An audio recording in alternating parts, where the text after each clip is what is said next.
Hello, this is Sound Philosopher signing in again for another edition of Zebot.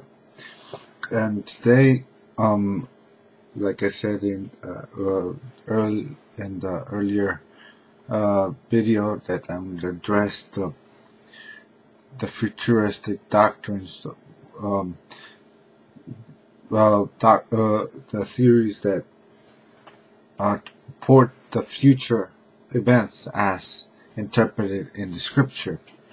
And I said that it's important that we interpret it, those the text carefully, meaning we have to see it from a Hebraic point of view. And this week we're going to be looking at one particular scripture and a topic which is very hot, especially in these recent days with the economic meltdown and the world currencies seem losing their value, and that is the mark of the beast. Let's go to Revelation 13, let's start at verse 15. And he had the power to give life unto the image of the beast, that the image of the beast would speak and cause as many as not worship the image of the beast be killed. And he caused it all, both great and rich, poor, free, and bond, to receive a mark in their hands, in their foreheads. And no man might bow himself, save that he had the mark or the name of the beast or the number of his name. Here is wisdom. Let him that hath understanding count the number of the beast, for it is the number of a man, and his number is 766. Now,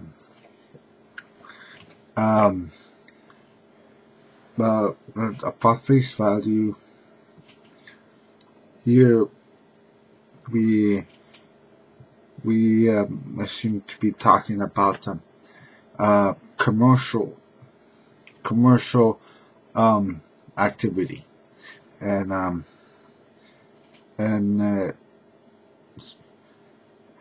particularly when it comes to relating toward the mark of the beast. But first we have to look at the mark of the beast itself.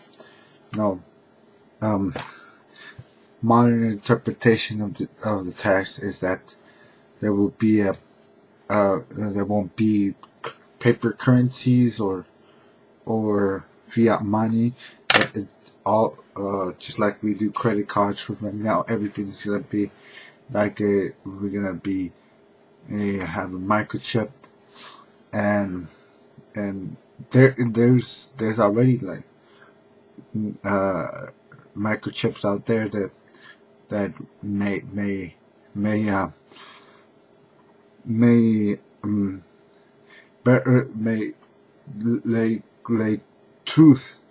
give truth to some of the claims of New World Order theorists, like the dog tag microchips and other things like that. But the fallacy here is that you're applying, when you read the scripture, applying it literally. I mean, literally, you have to have the mark. And no, this is a symbolic. And the reason why I say this is, listen carefully. So here is wisdom. Let him that hath understood count the number of the beast. What is the number? And what does it mean? The number is 666. In Hebrew, in Hebrew, numbers have meaning. A number has meaning. It's not just the number. And the number 6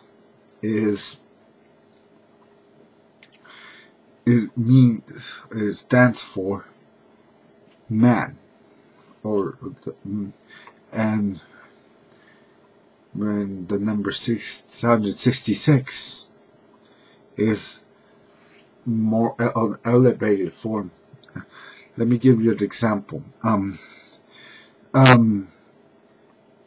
When the scripture refers to King of Kings, like Jesus referred earlier in the passage, we refer John seeing a vision of the man, the son of man, son of God, and his with his white robe, and he is called the King of Kings.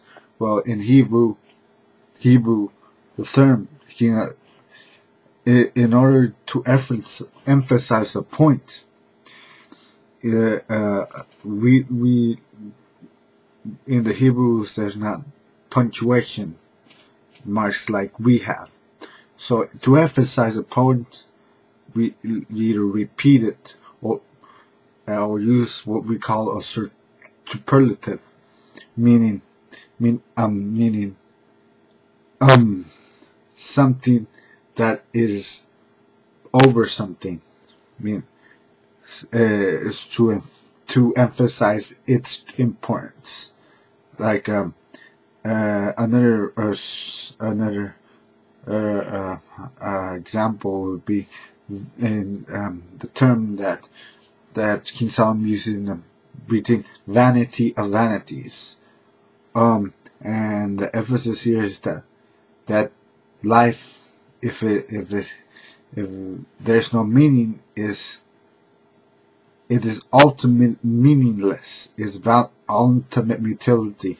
And of course, with you applying to when you type King of Kings, the emphasis is he's the supreme king. So it's the superlative. Now, when it comes to number 666, this is the superlative. Not just man. It's not just saying, or the number of man, by saying it's elevating man. So it's just to show you the supremacy of man, the rule of man, the government of man. So the number 666 stands for the government of man. So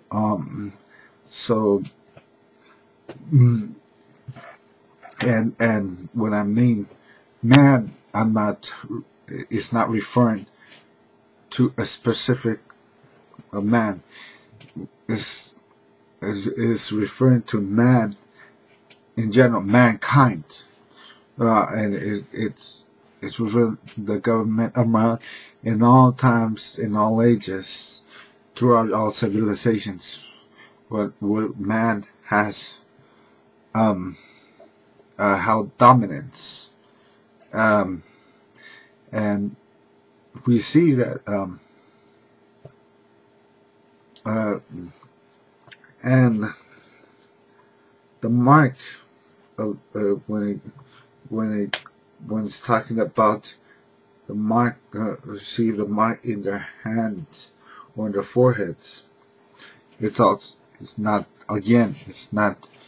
a literal interpretation,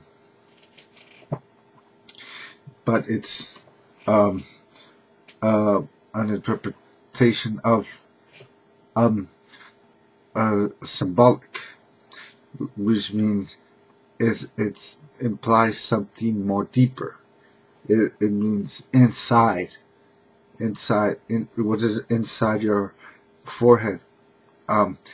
Inside is your mind.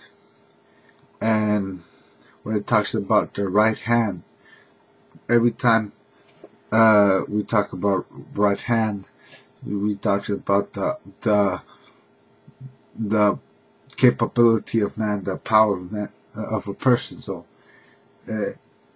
here we we interpret how uh, in the man is ruled by this man, the people are ruled by man control system, and whether it's capitalism, socialism, monarchy, whatever kind of system it is, it's still controlled by man, no matter no matter what kind of system it is. The only system that is not directly controlled by man is the church, because the church is is is is governed, or should be governed. I say should, because in some instances, particularly the Roman Catholic Church, the church is not ruled by God. It's not, but the only place where you got have the influence, influence of man, is in church. So it is true. We cannot do virtually anything without the influence of man there, you know. So just in order to case my point, I'm gonna reference another scripture which I can't I can't reference the exact scripture, but I know some words that said that, and go into the city and mark the foreheads upon those who cry for the abominations that are done in this place.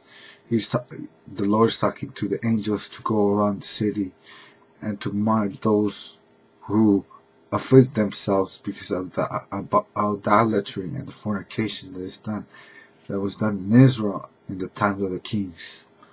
So the angels would literally put a mark upon the head. It's just a spiritual mark. So I just make you leaving this to you so you can think and about it, and later we're gonna talk about beast, because you know, others misinterpret who is the beast.